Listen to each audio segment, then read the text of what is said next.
Good morning students. आज हम लोग जावा सर्वलेट्स के अंतर्गत सर्वलेट्स एप्लीकेशंस को कैसे क्रिएट किया जाता है या ऐसे कौन कौन से स्टेप्स हैं जो सर्वलेट्स को क्रिएट करने में हमारी मदद करते हैं। तो आइए देखते हैं कि एक सिंपल सर्वलेट्स प्रोग्राम को क्रिएट करने के लिए किन किन स्टेप्स से होकर हमको गुजरना पड़ता है। There are given 6 steps to create a servlet example. किसी भी सर्वलेट एग्जाम्पल को क्रिएट करने के लिए या सर्वलेट एप्लीकेशंस को क्रिएट करने के लिए हमें 6 स्टेप्स फॉलो करने पड़ते हैं।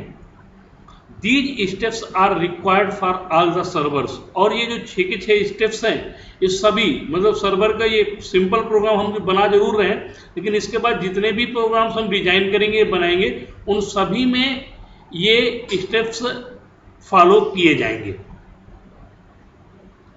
द सर्वलेट एप्लीकेशन या program can be created by 3 veg.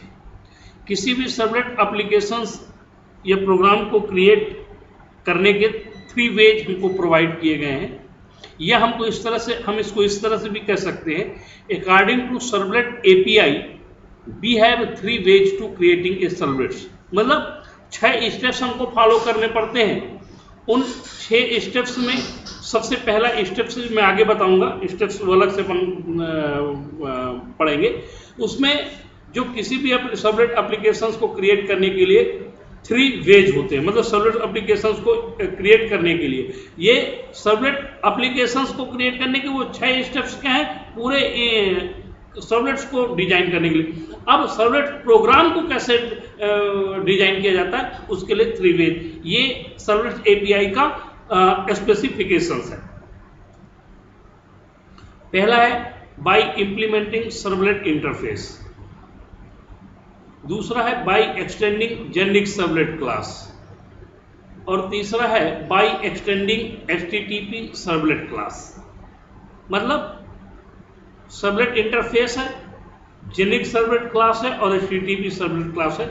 इन तीनों का यूज करके हम सर्वलेट्स को क्रिएट कर सकते हैं। तो आप एक स्क्रीन में आपके फिगर दिख रहा होगा, सर्वलेट इंटरफेस है, जेनिक सर्वलेट्स है और एचटीटीपी सर्वलेट्स है। तो यहां पर 2 क्लास हैं और एक इंटरफेस है। जेनिक सर्वलेट क्लास है, एचटीटीपी सर्वलेट क्लास है, और जो इंटरफेस है सर्वलेट वो इंटरफेस है। तो इसमें जब कोई क्लास से क्रिएट किया जाता है तो उसको एक्सटेंड किया जाता है एक क्लास से दूसरी क्लास पे, और जब इंटरफेस होता है तो उसे इंप्लीमेंट किया जाता है। अब देखिए, here we are going to use Apache Tomcat server in this class. जो हम क्लास पढ़ने जा रहे हैं इसमें हम जो सर्वर एप्लीकेशन को डिजाइन करने का प्रोसेस बता रहे हैं वो अपाचे टॉमकैट सर्वर के ऊपर है, ना कि ईजेबी और ना ही इक्लिप्स। हम सिर्फ अपाचे टॉमकैट सर्वर के ऊपर इसकी बात कर रहे हैं। तो इसके लिए हमें ये निम्न स्टेप्स फॉलो करने पड़ते हैं। The steps are as follows. Number first, create a directory structure. सबसे पहले हम क्या करते हैं, डायरेक्टरी स्ट्रक्चर को क्रिएट करते हैं। दूसरा, क्रिएट ए सर्वलेट्स। अभी मैंने इसके पहले 3 वे आपको बताए सर्वलेट्स को क्रिएट करने के। नेक्स्ट स्टेप होता है कंपाइल द सर्वलेट्स।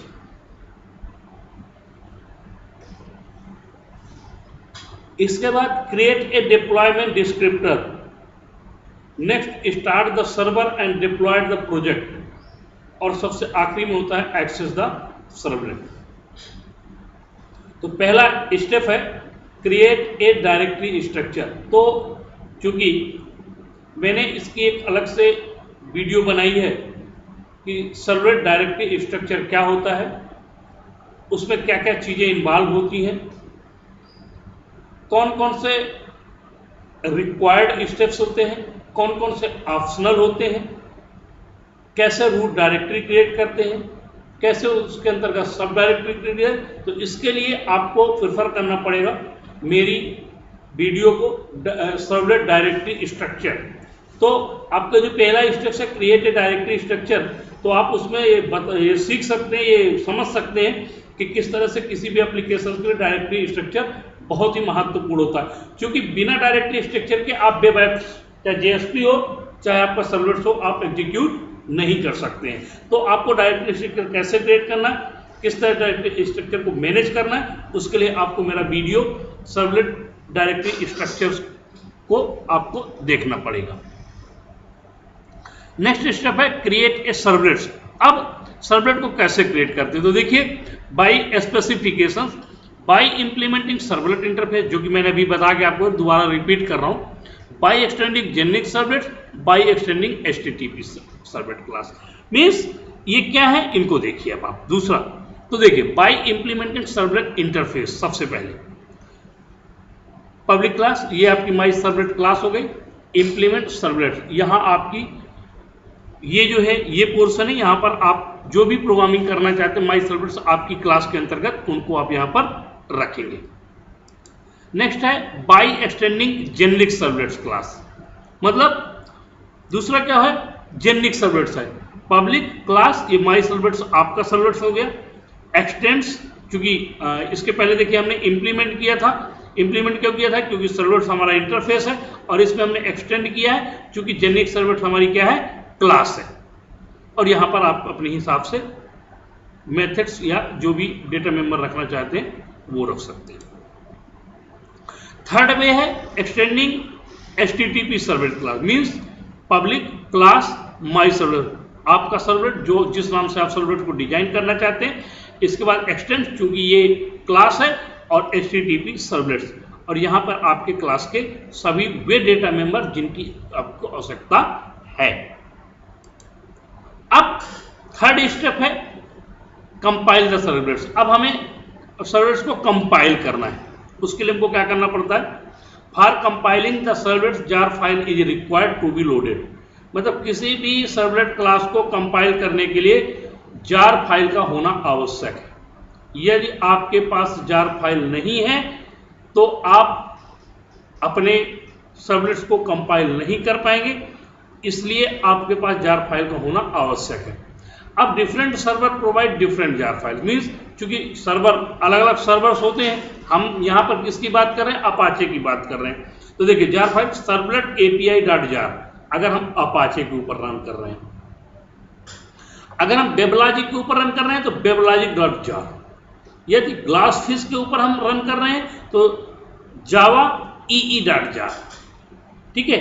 और अगर हम जेबॉस सर्वर के ऊपर रन कर रहे हैं तो जावा ई डॉट जार। मीन्स हम ये कह सकते हैं कि प्रत्येक सर्वर के लिए अपनी अलग अलग जार फाइल होती है, और जब तक जार फाइल आपके पास नहीं होगी आप सर्वलेट्स के प्रोग्राम को आसानी से क्या रन ही नहीं कर सकते, क्योंकि जब तक कंपाइल नहीं करेंगे, क्लास फाइल क्रिएट नहीं होगी, तो सर्वलेट क्लास को हम रन नहीं कर सकते हैं।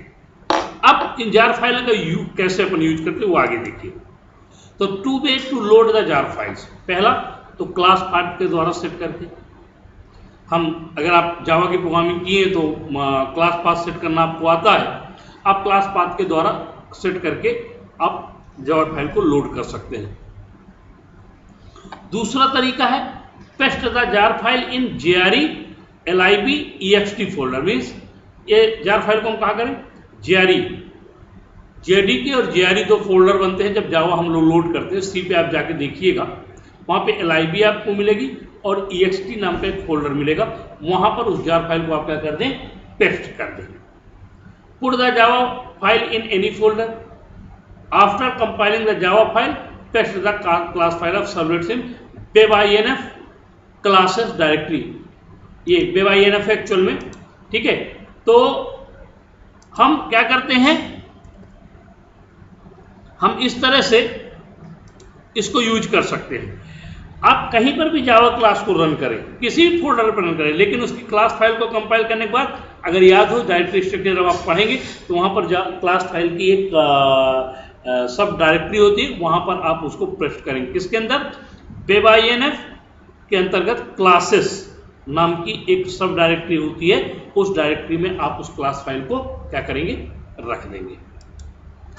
अब चौथा स्टेप है creating the deployment descriptor, that is the very most important step of the web application. तो इसको परमानेंट नाम web.xml ही होता है, इसका कभी चेंज नहीं होता। तो web.xml क्या है? वेब ऐप सर्वलेट नेम, जिस नाम से आप रखना चाहें, मान लो मैंने यहाँ पर रोशन सेन रखा हुआ है, servlet name close. Servlet class, आपकी सर्वलेट का जो क्लास नेम होगा, जो आप मैंने अभी बताया ना जार फाइल के थ्रू जो भी क्लास फाइल आ पाएगी, मान लो यहाँ पे हमने डेमो सर्वलेट डॉट क्लास, तो डॉट क्लास नहीं लिखेंगे, क्या लिखेंगे? सिर्फ डेमो सर्वलेट लिख देंगे। फिर सर्वलेट मैपिंग, इसके थ्रू नाम है रोशन सेन, यूआरएल पैटर्न वेलकम, अगर याद हो इसके लिए आपको मेरा एक और वीडियो देखना पड़ेगा, welcome file, servlet welcome file, वहां पर इस कॉन्सेप्ट को आप आसानी से समझ सकते हैं कि आखिरकार यूआरएल पैटर्न में वेलकम हमने क्यों दिया है और किस तरह से यूज किया जा रहा है। इसका servlet mapping close and web app close. तो ये web.xml फाइल प्रत्येक सर्वलेट क्लास के लिए डिफरेंट होगी, ठीक है। यहाँ पर जितनी क्लासेस चेंज होंगी उस क्लास को यहाँ पर हम चेंज करते जाएंगे। अब description of the element of the web.xml file, जो web.xml फाइल बन रही है उसका डिस्क्रिप्टर क्या है? देखिए, there are too many elements in the web.xml file, here is the illustration of the some element that is used in the above web.xml file, the element are as follows।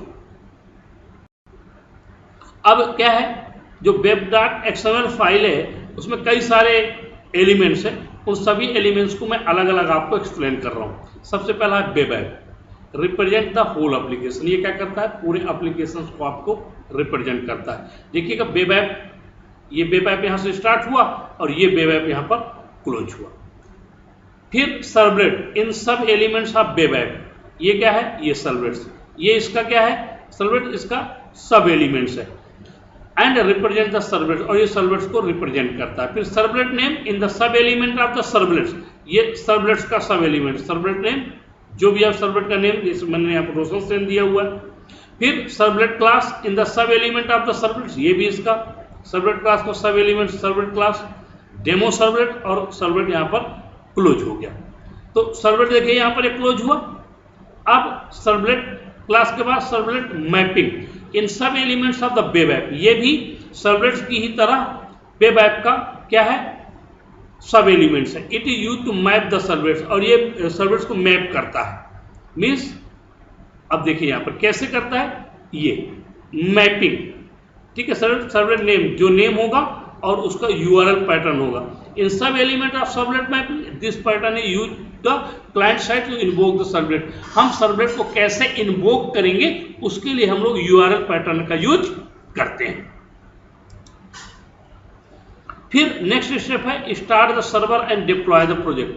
To start Apache Tomcat server, double click on the startup.bat file under Apache Tomcat /bin-directory। इसको मुझे ज़्यादा explain करने की जरूरत नहीं है। Apache Tomcat server, चूंकि आपने जीएसपी रन किया है तो आपको अपाचे टॉमकैट सर्वर कैसे ऑन होता है, उसको अपन कैसे चेक करते हैं, वो पूरा का पूरा स्टेप्स आपको उसमें है, आपको मालूम है। How to access the server, open the browser and write host name, port number, context root and the URL